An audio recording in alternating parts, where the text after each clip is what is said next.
Continuing education knows that at the end, students want to graduate, and we can help them do that because we take the time to really listen to their needs, and we understand all the different options that are available across the campus for them. We don't take a cookie cutter approach. We realize each student comes with their own story. So whether it's a part-time student looking to complete a degree program or someone just looking for online courses, we're there to connect them to the resources of the university.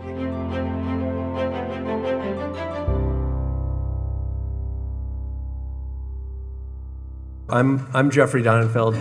I'm your moderator. I run a aerospace and defense venture consulting firm called Echo Mesa. Previous to that, I've run venture funds and then worked with the National Science Foundation at the South Pole. I'm also a private pilot on the side and a huge space and aerospace geek. And I feel very lucky to be joined by this amazing panel and by you all at Conference on World Affairs. So thank you very much for being here, everybody. For recording purposes, today is Wednesday, April 9th, 2025. It's 2 p.m. Mountain Daylight Savings Time, Daylight Time. And this is panel number 18130. It's titled Star Wars or Star Peace. Before we get started, the University of Colorado, Colorado's flagship university, honors and recognizes the many contributions of indigenous peoples in our state. CU Boulder acknowledges that it is located on the traditional territories and ancestral homelands of the Cheyenne, Arapaho, Ute, and many other Native American nations. Their forced removal from these territories has caused devastating and lasting impacts. While the University of Colorado Boulder can never undo or rectify the devastation wrought on indigenous peoples, we commit to improving and enhancing engagement with indigenous peoples and issues locally and globally. We will do this by recognizing and amplifying the voices of indigenous CU Boulder students, staff, and faculty and their work, educating, conducting research, supporting student success, and integrating indigenous knowledge, consulting, engaging, and working collaboratively with tribal nations to enhance our ability to provide access and culturally sensitive support and to recruit, retain, and graduate Native American students in a climate that is inclusive and respectful. There's that statement. One final statement for programming. One other thing I'd like to mention is that we want to be sure you get a chance to ask questions, and please ask questions. We love participation. Here's how we'll handle the Q&A. We'll reserve the end of the discussion for that Q&A. We're using a note card system to receive questions from the audience. At any time in the session, simply raise your hand to request a note card and pencil from one of our producers. Please write legibly. If you're a student, please note this in your question on the card. When you finish, raise your hand to hand it to the producer who will bring it up to me. I urge everyone to please make your questions brief and to the point, and to the extent that there's topics that we don't cover here, happy to try to address anything that we don't cover via those note cards. Now let's do a brief introduction of each panelist. And if you want more on them, you can find their full bios on the Conference on World Affairs website. And I know this myself, you can also find a ton of information on all of these panelists by Googling them, because they are very findable and very interesting. So first of all, Joe Cirincione. Did I get that right, Joe? Close enough. Cirincione. Cirincione, thank you. Is a national security analyst and author. Joe's a national security analyst and author with 40 years of experience in Washington, D.C. He's a member of the Council for Foreign Relations and is the author or editor of 7 books, including Nuclear Nightmares, Securing the World Before It Is Too Late, and Bomb Scare, The History and Future of Nuclear Weapons. He's vice chair of the Center for International Policy Board of Directors. He previously served on the International Security Advisory Board for Secretaries of State John Kerry and Hillary Clinton. He has been an advisor for 3 presidential campaigns, those of Barack Obama, Bernie Sanders, and Elizabeth Warren. Thank you, Joe. Laura Harder is the Director of Systems Assurance at Kaiser Permanente. Laura is a dedicated cybersecurity leader with over 24 years of experience spanning military service, government, and private sectors. She's the Director of Systems Assurance at Kaiser Permanente and proudly serves as the Operations Flight Commander for the 860th OSS in the Air Force Reserves. Thank you for your service. Daniel Porras is a career space lawyer who currently serves as corporate counsel and director of international government and regulatory affairs at Rogue Space Systems, a company building orbital robots. Daniel has spent much of his career focused on the development of international laws and policies for the long-term sustainability of human space activities. He formerly served as the Space Security Fellow at the United Nations Institute for Disarmament Research in Geneva, where he served the Conference on Disarmament, the official multilateral forum to negotiate disarmament and arms control agreements. Daniel's a member of the California Bar and holds a master's in international economics law from Georgetown University. And finally, but certainly not least, David Brown is an American author from New Orleans. His work generally concerns space exploration, climate change. He's in a publishing contract with HarperCollins, and let's see, recently published a book on Europa called The Mission. So thank you very much, David, for being here. That concludes our introductions. Wanted to get started with you, Joe. You know, I think that in this panel discussion on geopolitics in space, Star Wars or Star Peace, there's hopefully things that we can learn from the past in going forward on our policy in space. Do you think there's any critical lessons learned from national security, arms control, and nuclear nonproliferation that can be applied to new space policy? Mm-hmm. What from the past can we apply to our policy in space today? Oh, there absolutely are lessons. Thank you very much. Mm-hmm. But I'm not sure that they will be applied. You know, that's, and people draw different lessons. My particular expertise here in this matter is on nuclear weapons, and particularly ballistic missiles and efforts to try to build a ballistic missile defense. And I'd like to just take these few minutes to get into that, and then we'll get to the lessons we learn. Let's start with what a ballistic missile is. And here you can keep in mind some of the arrows fired by the original inhabitants of this land. A ballistic missile is an object that's launched with a brief period of powered flight. Usually lasts 1 to 3 minutes. And ballistic missiles use rocket engines. The native inhabitants would use a bow, but it's the same thing. It starts off with a brief period of powered flight, which then follows a ballistic trajectory. And in the case of a ballistic missile, a long-range ballistic missile, an ICBM, it goes through outer space in that ballistic trajectory before curving back because of Earth's gravity and hitting a point on Earth. And you can determine where that point is going to be by the angle, by the power that you put in, and that trajectory. So it's predictable. You can do it. The same way as somebody throwing a ball from the outfield to home plate. You can know where it is. So that means if you can track that system, you have a pretty good idea of where it's going. And if you had some kind of system that could hit that missile, you could destroy it before it reached its impact point. We have been trying for a very long time to do exactly that. Efforts at ballistic missile defense started when the first V-2 launched by the Nazis hit London in World War II. We couldn't do it. The missiles were too powerful, too fast, couldn't stop them.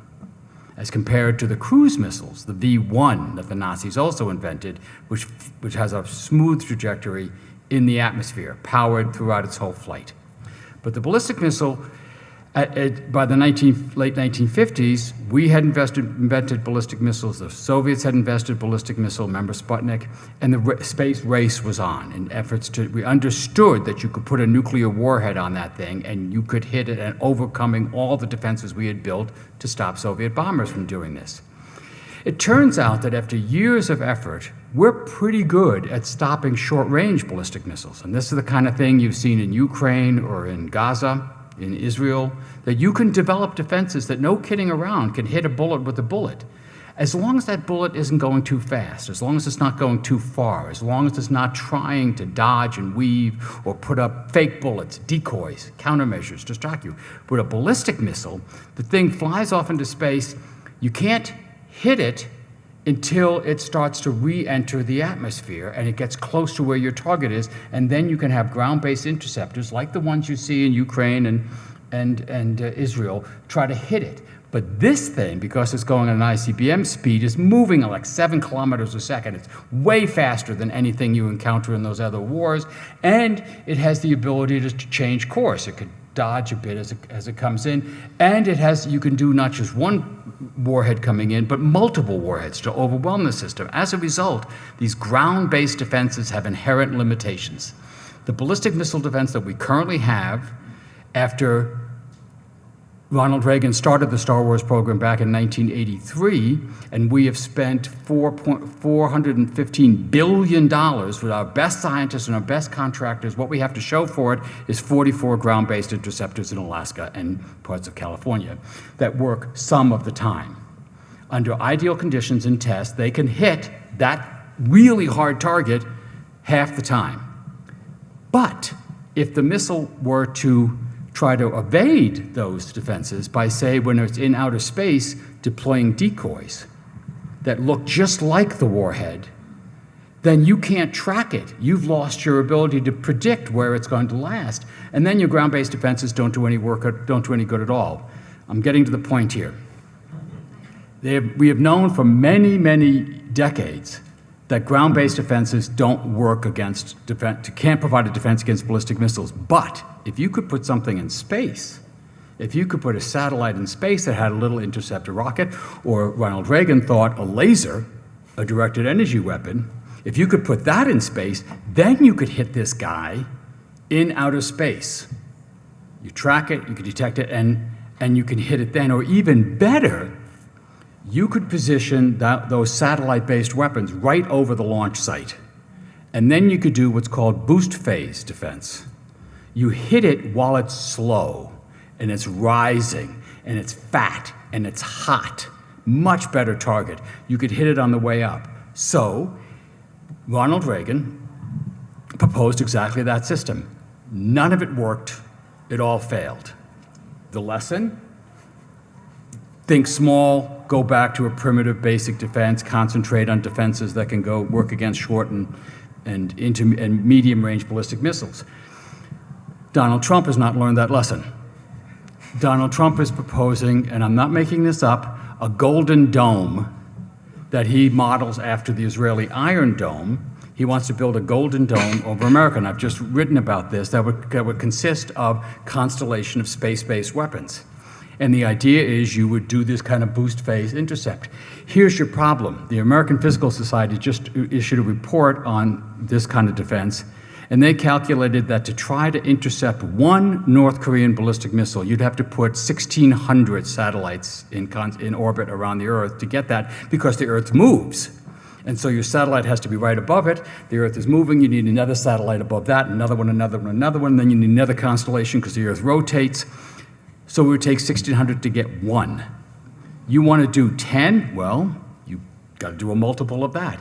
So this whole thing is this Rube Goldberg-like solution to a problem that is not going to work, but we are going to go down that road all over again. We are not going to learn the lesson. The architecture for this plan is going to come out any day now. It was supposed to come out last week. We'll see.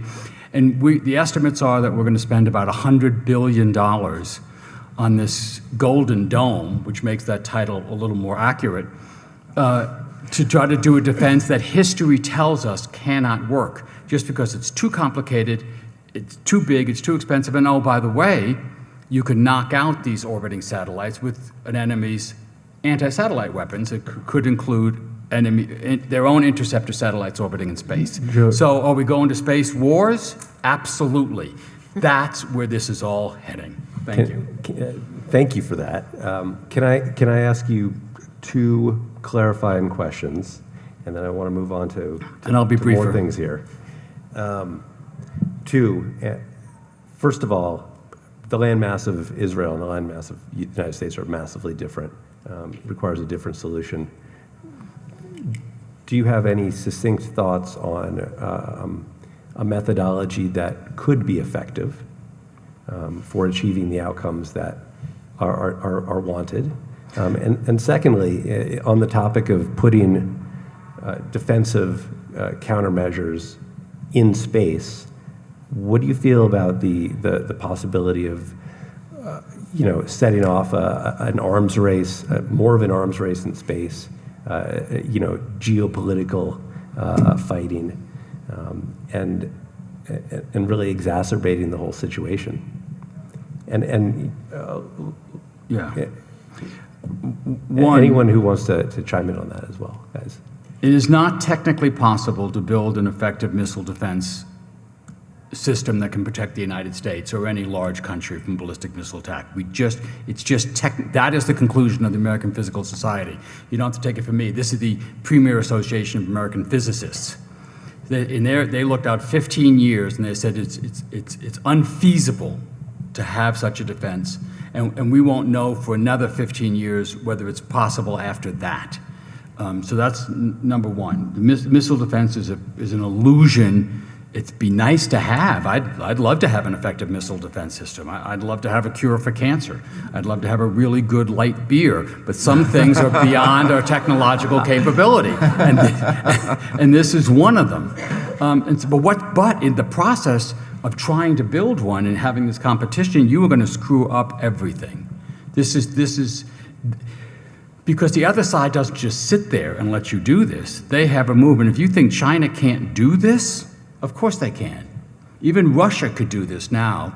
And if you think that somehow the United States has some inherent technological capability that is better than China's, that will allow us to dominate space, which is the official goal of the U.S. Space Command, you haven't been paying attention to history, and you have no idea of what's about to happen to our country, what's about to happen to China. Why on earth would you embark on this kind of competition that all the indicators would tell you you are going to lose? You would be trying to do everything you can to stop this race before it begins.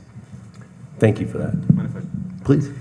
I need to start with the disclaimer that everything I'm about to say are my personal views as a career space lawyer and person working in space diplomacy, and not necessarily the views of my employer. Thank you.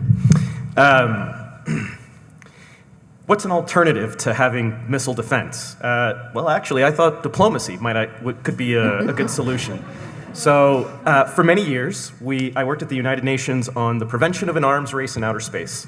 And as I continue to tell my colleagues, you can't have an arms race in space that is separate and distinct from the arms race that is happening down here on the ground. All major military systems today involve some form of space segment. So if there's an arms race happening down here, there's an arms race happening in outer space. Now, part of the problem that a missile defense shield would create in the current strategic environment that we exist in is that it screws up the MAD balance, right? So mutually assured destruction. You fire a nuclear weapon at me, I'm going to fire nuclear weapons at you, and before you know it, we're all going to die. So nobody pulls the trigger because everyone is sensible. What happens if you start removing somebody from that dynamic and creating incentives whereby one of the players can protect themselves if somebody pulls a trigger? Well, you no longer have an incentive not to pull the trigger. You might as well do the first strike and defeat your opponent.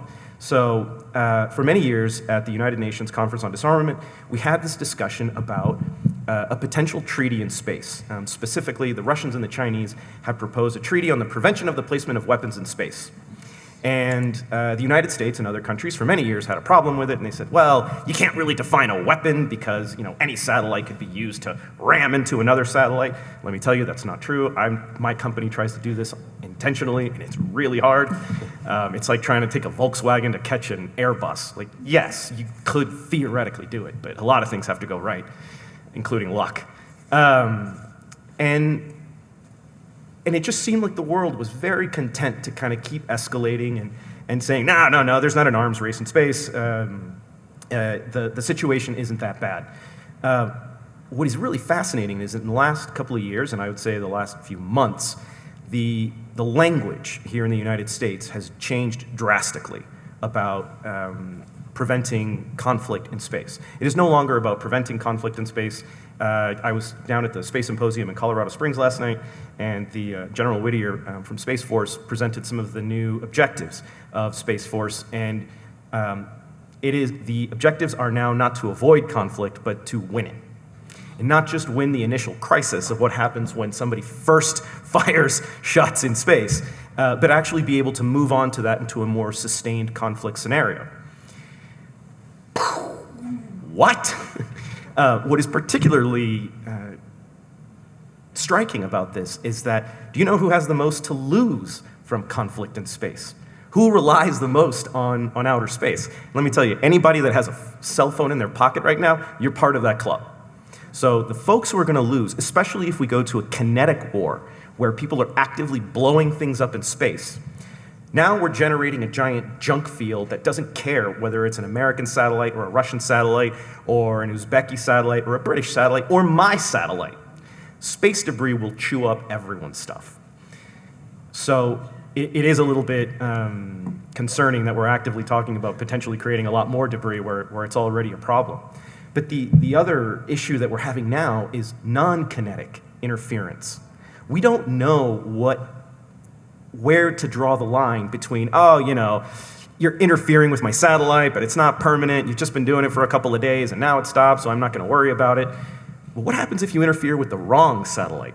What happens if you start jamming a satellite that could potentially be early warning detection system? I could tell you how the Americans would react if the Russians tried to hack a satellite that was monitoring the potential launch of nuclear strikes, and it wouldn't be in a happy way. So I think the only alternative really right now is to have a frank and grown-up conversation with the other side, trying to find ways to avoid this conflict, especially so that economy can continue to grow in outer space. I mean, we're just now getting to the point where we're doing construction and manufacturing in space, and potentially we're going to be doing biomedical research with drugs that cannot be developed here on Earth because of gravity, and we're going to start just actively turning it into a waste field. That doesn't seem very profitable. So the current tone around space security, especially at the UN level, is very bellicose. Nobody wants to budge, and it just seems like everyone's spoiling for a fight. Like, much like, a bunch of folks hanging out on a street corner on a Friday night, and they see a couple of folks getting into it, and everybody crowds around. We think it's going to be a simple, quick, and easy conflict. It's not. Joe's absolutely right. This is not a war that anyone can win, especially with our dependence on space now. Thank you for that insight. Appreciate it. So we've talked about, we started this discussion, we've talked about so far military defense, and if you would like a card, they will bring you the card. Thank you for that. Defense, military, defending in space, putting weapons in space, et cetera. David, I wanted to ask you, we discussed briefly your book, The Mission, about Europa. We also discussed our mutual love and time on the ice in Antarctica, and your work on some climate science there in Antarctica, and planetary exploration in robotic and human spaceflight as well.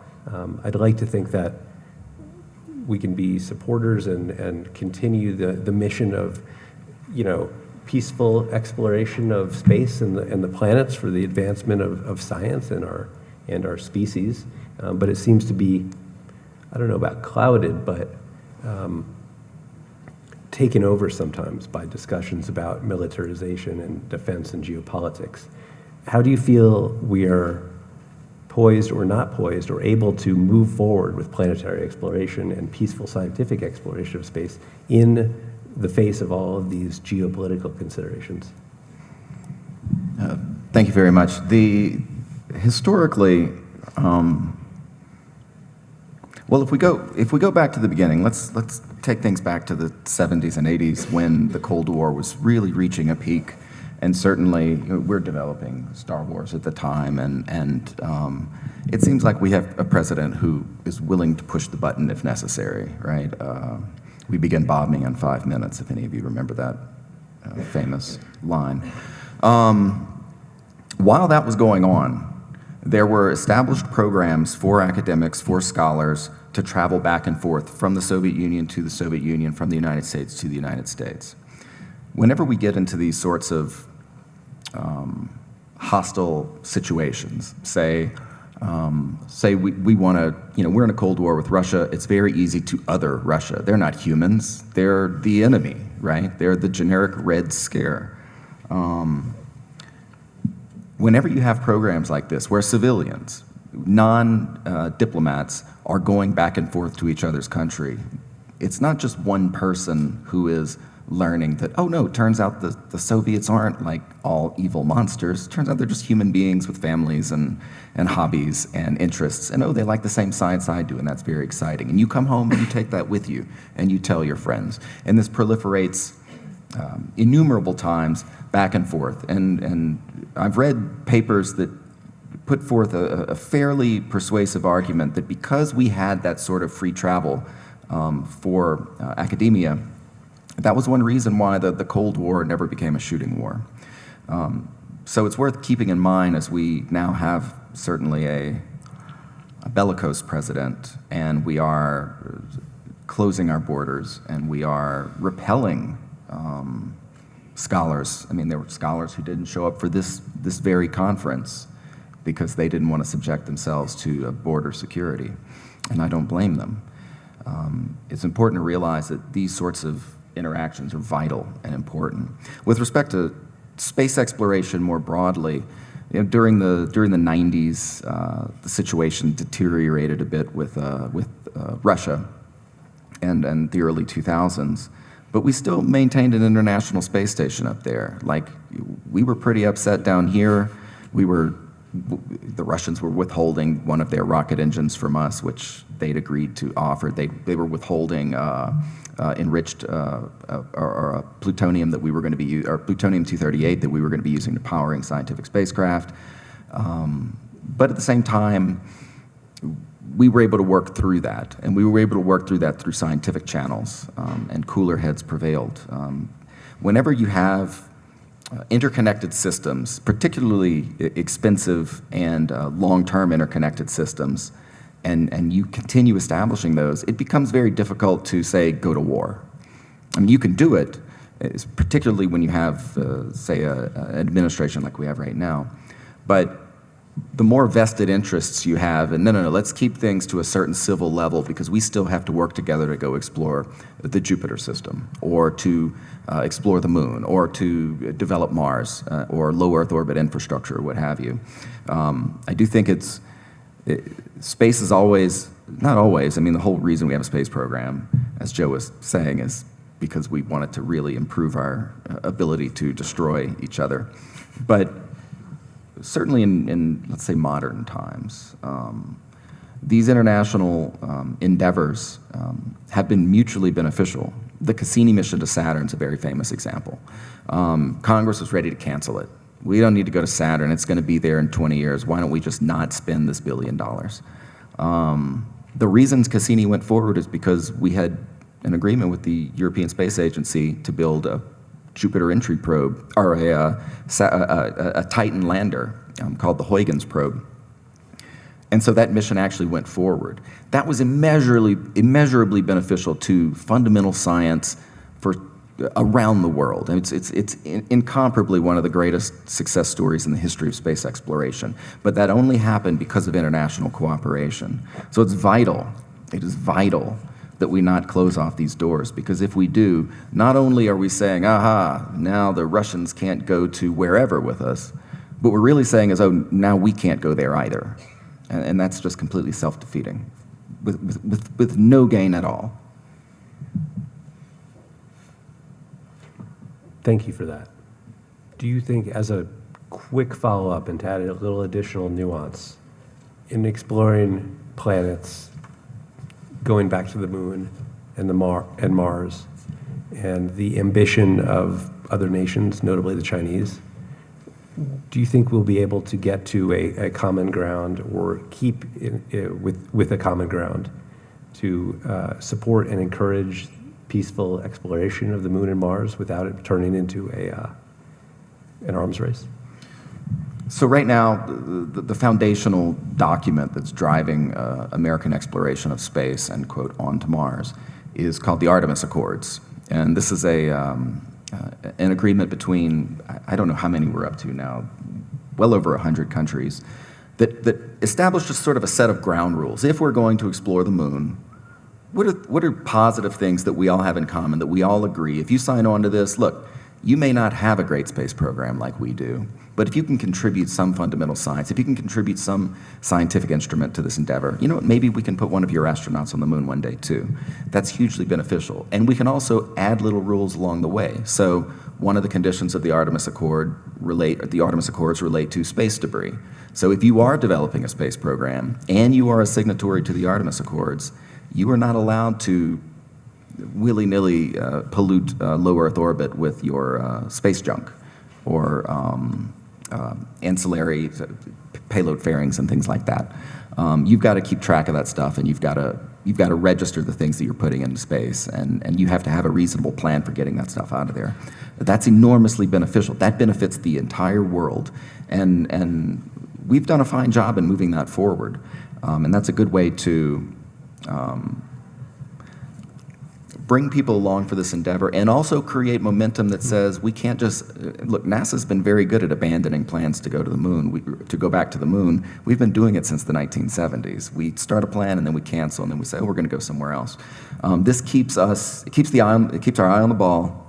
We know where we're going. We know what we want to do, and because again, you have that international momentum.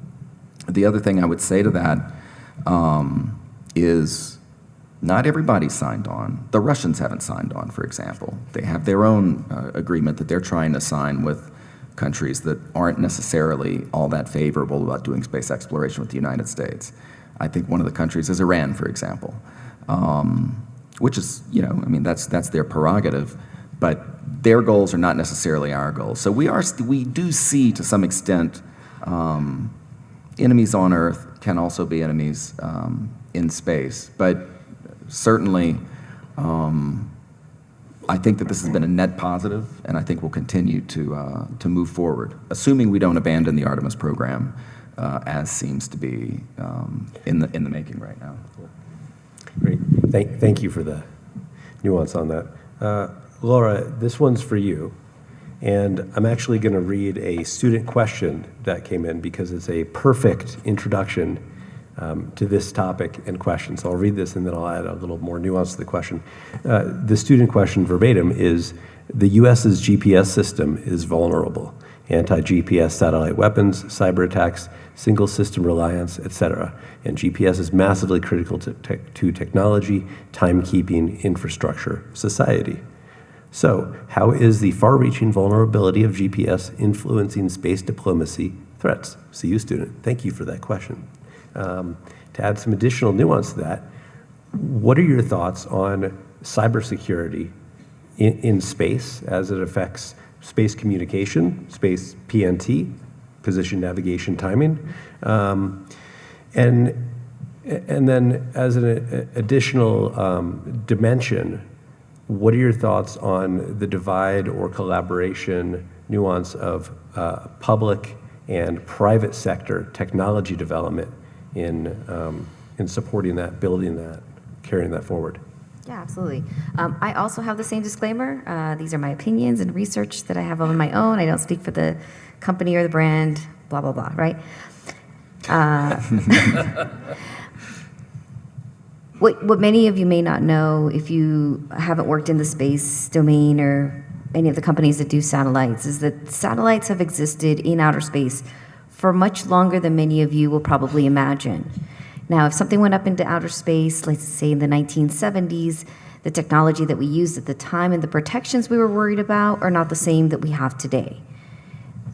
At that point in time, we really thought about what were the kinetic, meaning like what are the physical things that could harm a satellite, space debris being one of them, asteroids, meteors, right? All of the things that could potentially hit your satellite going really fast would probably put a hole in it, right? We're all tracking. Today, we really think about cyber attacks as one of the many means by which that you could do some harm to satellite systems, ground systems, and all the other technology that's involved in space. It used to be a theoretical conversation because it was never actually done, but it's been done. In 2020, during DEF CON, which we were actually talking about earlier, was the first hack-a-sat competition where they hacked a satellite.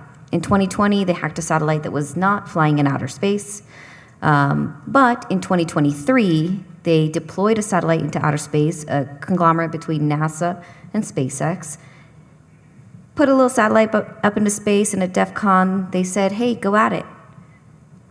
Thousands of participants went and tried to hack these satellites. Do you think they were able to get in? Yes, they were. The team that got in, I actually one of the members of that team I happen to know personally. Is the team's name was MHEC Aroni. They are from Italy. Love these guys. Second place was a Poland team, of which I actually have a friend in that team as well. And why is this significant, right? When we think about all of the cyber risks that we possess today, one of the things that maybe you don't think about, because this doesn't come up in your life a lot, is what if somebody was going to intercept every message that you send back and forth? What do satellites do? They send messages back and forth, right? Maybe it's GPS signal, maybe it's your weather, right? Not a big deal. Well, what happens if it's intelligence information from the defense community? We care a little bit more, right? But those are the types of things that we are concerned about from a cyber perspective, right? Denial of service, meaning that your satellite doesn't communicate back to the ground. Would that be terrible for you? Maybe. For me, it would. I don't know how to get out of here. Without my GPS, I don't know how to find this building. Really determined to keep that thing operational. For those of you that have a phone, for those of you that have internet at home, some of you may or may not, depending on your region, you might be using a SpaceX product to get internet to your home, right?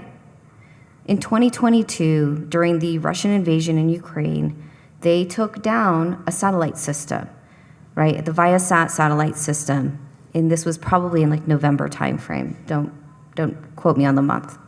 But here's what happened when they took down that system. There was malware that was essentially embedded into it. It was wiper malware, which is essentially it wipes a system. Imagine you go to your computer and now like you can't even log in. Same thing. It was called acid rain. It's attributable back to Russia, although, the Russians never admit to anything. It's fine. It erased modems and routers. So your internet, if you're not familiar with how your internet works, depends on those two things, right? It tells your computer how to get out to the internet and back and forth. Okay, great. So Ukrainians couldn't use their internet, who cares, right? From the Russian perspective. But it wasn't just the Ukrainians. It not only affected Ukrainians' command and control from a military perspective, it took down the internet for 2 weeks, and Viacom satellites affected the European Union as well. 12,000 customers were without internet. So what does your life look like today if you don't have internet for 2 weeks? Okay, are you Instacarting? Are you getting your food? Are you gonna do your grocery shopping? You're getting your Amazon packages, right? What are the things that you do every day? If you're a student, like, how do you do any of your homework or your research? Where do you get your news? Do any of you even get a physical newspaper anymore? And if you, thank you, sir. You were gonna go to your house. So for the rest of us, we're gonna go to this gentleman's house to get the news, and he's gonna read it to us, because not only does your internet connect your life, it also gives you your access to your regular television. Your televisions don't work without internet. I'm really sorry, it's not how it works anymore. And so those are some of the effects that happen to you every day. But it's not just that, right? It's not just that they can eavesdrop on our conversations or make it so that you can't connect. It is a multitude of other things. You could change packages while they're being transmitted. And what does that mean to you? It means your GPS tells you to go the wrong place. And you accidentally take a left turn into, like, I don't know, a chasm or a ditch, right? Those are the kind of concerns that we have from a cyber perspective. And so from the civilian side and the defense side, and I've worked on both sides of this aisle, we spend an incredible amount of time with defenses, right? And this really goes back to, can we hack our way out of it? No, we really require collaboration. Civilian agencies are often hired, and there's many people on this panel who will vouch to this. We hire civilian companies to come in and help and support with these endeavors. Big names that you're probably familiar with: Lockheed Martin, Northrop Grumman, Raytheon, right? All of these companies have some sort of vested interest in space for a multitude of reasons. And they will hire civilians like myself to come in and say, okay, these are the things that we need to do to provide hardening to these systems. Now, those 1970s systems, the ones that are still flying in outer space, do you think that they get updates? They do get updates. Yeah, it's an incredible mathematical equation, actually. Not only if you've ever had to install a patch on your computer, you probably have had to update Adobe or Java, right? Now imagine doing that as a satellite is flying through the air at 17,000 miles per hour. So it involves mathematics as when you can and where you can beam these updates. But these systems that we didn't think were going to be alive today are still alive today, and we spend a lot of time and effort and energy to do patches, to do hardening, and that's an incredible feat of engineering and science. And I'm not typically the positive and life-affirming person, but it really is incredible that we have taken. Have you seen The Martian? You guys watch the movie The Martian, where they take ASCII, which is like programming, and they essentially reprogram the rover so he can text back and forth? Same premise, right? We are using old technology and modernizing it little by little to make them more resilient. Now, the space debris. China launched a weapon into outer space. It blew up one of their own satellites, created a ton of debris, right? Just tons and tons of debris. For the rest of the world, right, that had something sitting out in outer space, now we're still at risk in most days to that very physical, kinetic, little sharp shrapnel piece hitting your satellite. And that's one of the biggest risks that we face. Sorry, if I can just add on to that. Actually, we just got buzzed by a piece of Chinese space debris. So that demonstration, it wasn't a test because they didn't actually gather any data from it. They knew they could do it. They just wanted to show everyone they could. Happened in 2007 at about 900 kilometers in altitude. My satellite was flying at around 250 kilometers in altitude. It's actually deorbiting out of orbit. And we still had to dodge a piece of Chinese space debris all these years later. To answer another part of that question, though, is the UN doing anything on this front?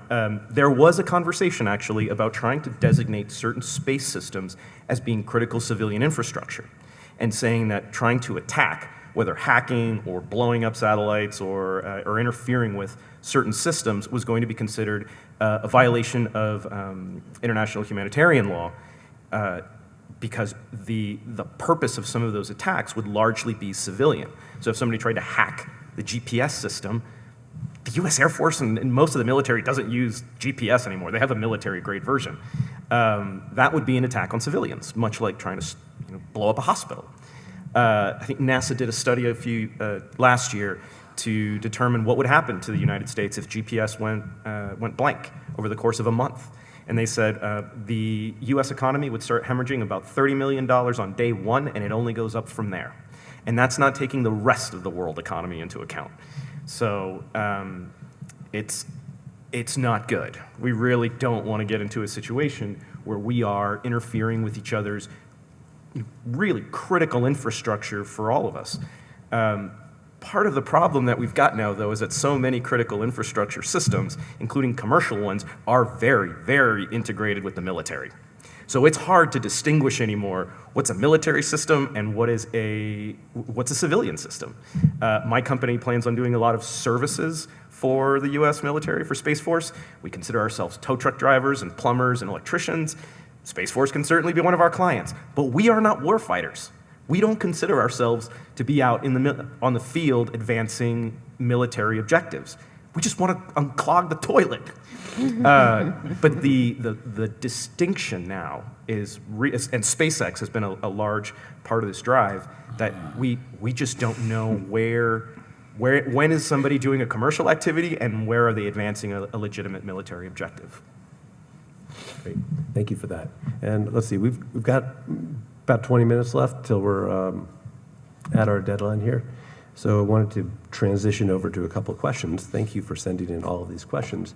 The first one kind of relates to what we've just been talking about without naming it. This one is the Kessler effect. The question was, how close is it? And if it happens, is there any chance in cleaning it up? It's already happening. It's slow, but there are a number of studies that have come out, one from the University of Texas in Austin. Can you define it, please? Sorry, the Kessler effect is one object hits another object, creates debris, then those objects go off and hit more debris and create more debris, and then it just piles on and on and on until you have a giant junk field in low Earth orbit in particular, because that's where most of the stuff is compacted. There was a great study that came out of a cooperation between UT Austin and MIT 2 years ago, and they've basically said that if we do nothing at this point, we just continue to grow the way we're growing, by 2035, it will no longer be economically advantageous to carry out space businesses, because you're going to have to worry so much about debris that basically anything you put up is going to cost you more than the revenue you're going to get back. So 2035, 10 years. And there are some estimations that even if we start doing debris removal now, it's still a really big lift. And no one's willing to pay for it yet. So there are no governments who are lining up to come to my company and say, yes, can you please remove this piece of trash? None. The EU has actually put some resources toward this. They've hired a couple of companies like Astroscale and ClearSpace to do debris removal missions in the next couple of years. But Space Force certainly isn't paying for it. NASA doesn't have any money to pay for it. I fear that no one is really going to try to do anything about the debris problem until someone, not something, but someone gets killed in outer space because of debris. Because human beings, we don't like being proactive. We like to be reactive. Don't do anything until it's too late. Didn't we have to remove folks from the International Space Station? I think it was like a year or two ago, right? In 2021, Russia, who I defended for many years because they never conducted an anti-satellite test, conducted an anti-satellite demonstration 50 kilometers above the space station. Wow, guys. This is the movie Gravity. This is how Gravity, George Clooney begins. And some folks actually think that they did it at that altitude because it was right in the middle of Starlink. So Starlink, after the crisis happened, or after they blew up the satellite, first all the astronauts in the space station and the cosmonauts had to get into the lifeboats, which are these spacecraft that can come back down, we hope. And then Starlink, I understand, had to do something like 1,600 collision avoidance maneuvers a day. If I was SpaceX, I would have sued them and said, you just cost me a ton of fuel because of something that you did intentionally, knowing that you're going to create debris. And there is a liability convention out there. We do have a set of UN laws or UN treaties on space. But yeah, the Kessler syndrome is here, and it doesn't look like we're going to stop it anytime soon. I would add to that the reason that anti-satellite weapon took place, if we look at the time frame, what was about to happen, the Russians were in the early stages of invading Ukraine. Yep. And it's a very solid argument to be made that it was, in a sense, a warning. Stay out of this because we can render low Earth orbit useless. Yeah. This is, if space is the sixth ocean, this is and the human race has been fighting over oceans since the age of discovery. This is my piece of the water. This is your piece of the water. This is the first time we can actually say, no, that ocean doesn't exist anymore. Nobody's going to get there. And they do not like SpaceX. Russia does not have the capability to put something up like SpaceX into space. I'll give you some gossip. I heard that the week before the test, there was a meeting between security folks in the US and Russia in Vienna, and the Americans said, we're not willing to concede anything on space security, but if you want, we can talk about an anti-satellite test ban. then the next week we got that. So I think the message from Russia was very clear. No. Which is funny because SpaceX actually came in after the Viasat satellites went down and provided internet service back to Ukraine. So this is a fun little circle we're playing. Yeah, good. Yeah, it's a good nuance. The rest of these are informed, either direct questions or informed by the questions on the cards here, and I'm kind of segmenting them out, but any of you can answer them. And this one is specifically for Joe. Have you read Nuclear War: A Scenario by Annie Jacobson? Yes, I have. Okay, you have. Okay. And I interviewed Annie a- Jacobson on C-SPAN about her novel, which, have by a- the way, is might be made into a movie. A little Do you more have a rumor. compact soundbite on is the scenario she posits plausible? Oh, it was highly Can you realistic. give us a two-sentence summary of that scenario?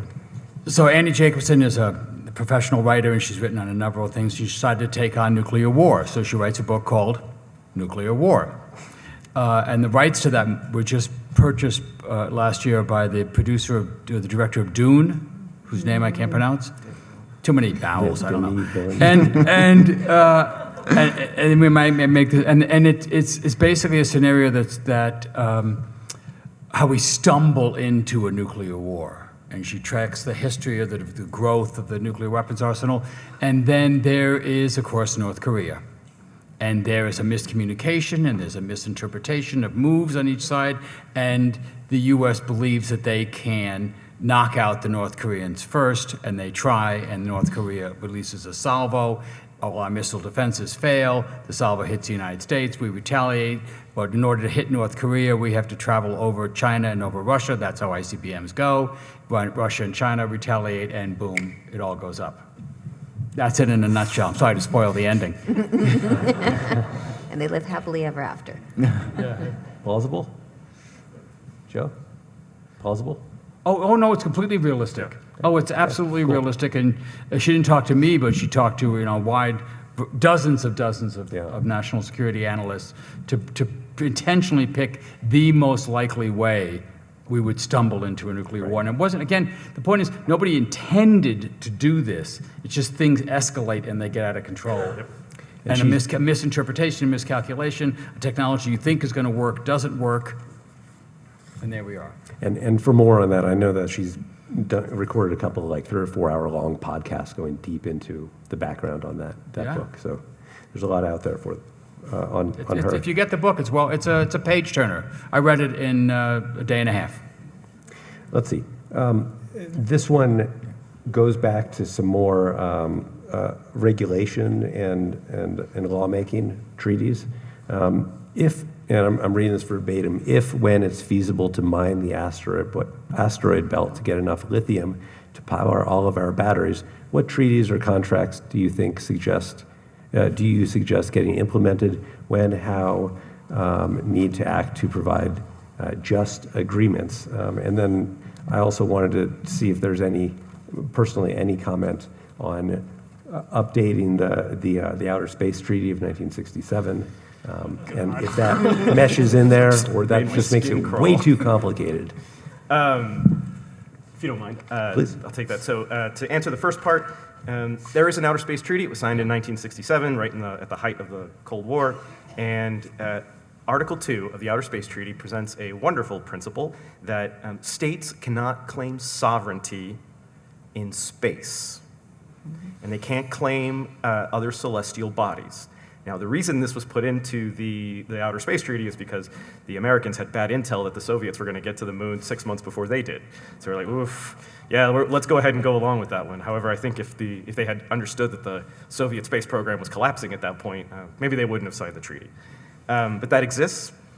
It doesn't prohibit exploitation of space resources. So we do have a conversation going at the United Nations right now about what should be the rules for exploiting resources on the moon.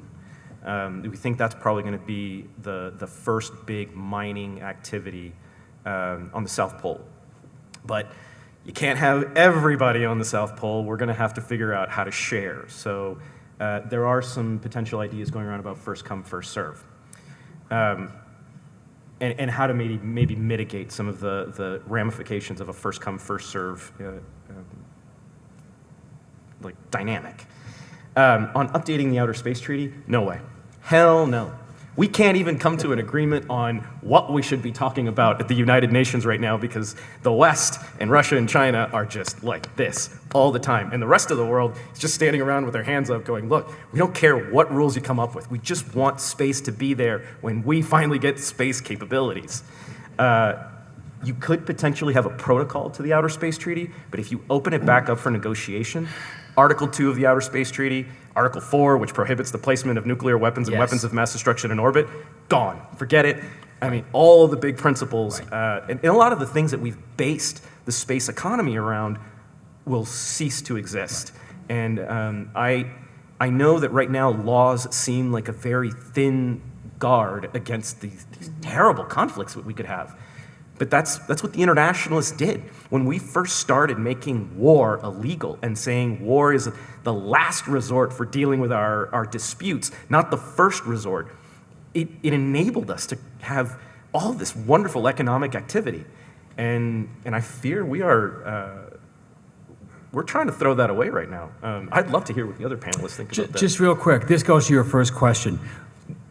We've confronted this problem in the 1960s, and we found a solution. It's a treaty. It's diplomacy. It worked. It allowed the peaceful exploration of space. It said that you couldn't put nuclear weapons in space. Nobody's put nuclear weapons in space. Have we learned that lesson? No, we have not learned that lesson because both the United States and Russia are interested in putting nuclear weapons in space. And we believe the Russians last year conducted a test that looked, at least according to the U.S. intelligence services, looked a lot like a test to see about placing a nuclear weapon in space. Okay, why do you want to place a nuclear weapon in space? Well, one of the reasons is to defeat an orbiting ballistic missile defense system. One of the ways to knock that out is to blow up a nuclear weapon in space and fry a big hole in your defensive satellite constellation. So we did it, we solved the problem, and now we're in the business of unsolving that solution. Great. Well, and to add real quick, just on the actual mining piece of it, China is actually making some incredible advancements this year. They are projected to launch a mission that is essentially going to do a slingshot to be able to go to an asteroid, do mining and maneuver, and then come back. That is an advancement that we're not really capable of, that I know of today. Again, I don't work for NASA, but that mission is actually the first of its kind. They tried this last year as well. So the reason this is important, why do I care? Why do you want to go to an asteroid, is because they are looking for rare earth minerals. And what is the actual cost of getting there, mining it, and bringing it back, which I would assume, just from my business degree math, is a lot, right? It's going to be very expensive and will likely make your iPhone like $10,000. But is it possible, right? There's other things that they're doing, right? China is also looking to put into outer space a satellite that essentially has 3 to 4 kilometer solar panels, and they're going to gather energy and beam it back either through microwaves or some other means back to the Earth for energy production. As a military person, I think that could have other uses, right? If you're going to have a laser and you're going to beam it, you have all watched Dr. Evil. You know where I'm going with this. But those are some of the advancements that they're making. China, despite the fact that economically didn't really have the means to continue these advancements, made it a priority, have continued to move forward, and we're falling behind. From a commercial perspective, like, that's not where we're at. And they are doing other things.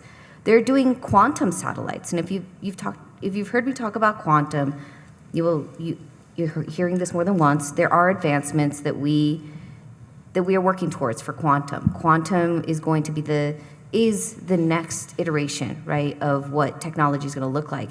That satellite's supposed to be deployed this year, with a second one in 2027. What China's trying to do is become the communications leader of the world. Thank you. And since you mentioned quantum, I just wanted to note that Colorado is one of the designated quantum technology development tech hubs with Elevate Quantum. So we are working as a state to advance quantum research. Yeah. Good organization. So this is the last question I'm going to read from the cards, and then I have one more question for each one of you to answer succinctly to finish us off here. And this is from a CU student, and I love this question because it forces us to expand our scope just a little bit. So I'm going to read this verbatim. Some UAP/UFO whistleblowers have claimed that UAPs are piloted by non-human intelligence. Okay? If this is the case, how can we best create peaceful relationships, peaceful relations with these non-human beings with spacefaring capabilities? So that's not geopolitics, but galactic politics. You mean the Balkans have discovered us and are coming? If They're going to be very Any disappointed. thoughts? Very disappointed. They were disappointed to be. Any fun thoughts there? I'll just go ahead and say that it's never aliens. Yes, there are lots of really fascinating, state-of-the-art spacecraft that are out there. It's never aliens. Right. But if aliens ever did show up here, they're probably going to, Stephen Hawking used to talk about this a lot, they're probably going to look at us like ants. Yeah. They are not going to notice us, because if they are sophisticated enough to get all the way over here, we're microbes to them. So let's hope that they come over with a very open heart, and that, much like a good scientist wants to preserve this rare pile of, this ant pile that they've got out in the desert. Sure, great, then maybe they'll put us in a zoo. But given how most of us treat ants in our own homes, I wouldn't feel very good about it. One thing I would add, I'll take the question seriously and look at what would happen on Earth if some extraterrestrial life landed at the front lawn of the White House and said, "Take me to your leader." First of all, I hope we would take him to someone else. But the discovery of extraterrestrial life and the notion that there are habitable worlds that are accessible, because if they can come here, we can go there. There's only really, that I can think of, one time in human history where we experienced something similar to that, and it was the discovery of the New World in the 1400s, the late 1400s. Science fiction would tell us the aliens come here, and we decide, you know what, the issues of this world are so small. We are part of a galactic community, and we need to get our act together, and we need to do better. Right? That's kind of the Star Trek ethos, and I wish that we would do that. But when we look at what happened with the discovery of the New World, we didn't get together and say, wow, we were only on 50% of we being of course the Europeans, the people who were already in the New World, were really in for it. The Europeans didn't say, oh wow, there's a whole other planet here that we can take part in. So let's put aside our differences and let's go settle this world. No, they fought more viciously than ever before. And not only in North America, but in the oceans, and of course in continental Europe. I think that's what we can expect when that happens. It's not going to be a transformative moment for human history where suddenly we think in loftier terms. I think we're going to think in more hostile, frightened, and aggressive terms. That's my take on the subject. Now, if we froze all of the Department of Defense people for the moment that the aliens show up, and we find some psychologists, sociologists, and maybe some ladies, and we meet these aliens, right? We would use social engineering, right? We're going to befriend them. We'd have to figure out how to communicate with each other, right? Because the only way, and I think that a lot of us know this, is you want to make friends with these new people, right? Because otherwise, we're probably going to shoot them, and they're going to shoot back, and I don't know who's going to win that one. Space lasers, right? So, say, for example, we froze everybody who had trigger finger for the moment, and we had a conversation. And we actually got to know these aliens and learned about their planets, and they learned about us, and we wanted to collaborate, and they could teach us about light speed. Could you imagine how incredible that would be? The advancements that we would learn from them, the technology that they have, are they carbon-based life forms? Are they something else? From a scientific perspective, all of you scientists out there, wouldn't you love to have that conversation? To be like, listen, can you just lick this Petri dish for a second? I just want to know, right? That would be, right? That would be an incredible move forward. We would advance science in ways we'd never seen before. Then we'll unpause everybody and then let them come back to, the rest of the planet. But again, this is probably science fiction. Okay, real quick. This is the Fermi paradox, right? Yeah. If conditions for life are that we know of are so easy, it's fairly easy for life to develop, and the universe is as vast as we think it is. There's 300 billion stars in the Milky Way galaxy. There are about 300 billion galaxies. We know that most stars have planets now. How come we haven't been contacted? And one of the possible answers to the Fermi paradox is that when intelligent life develops on a planet, it extinguishes itself. Yeah. It gets to the point, like we are now, where we have the ability to destroy ourselves. So our job is to make sure that we don't do that, and we end up with the Federation of Planets view of the world. Great. And David, this is just commenting on another a card that we got that dovetails into this. With the exploration of Europa, do you think there's any hope for answering any of these questions? There's the term panspermia.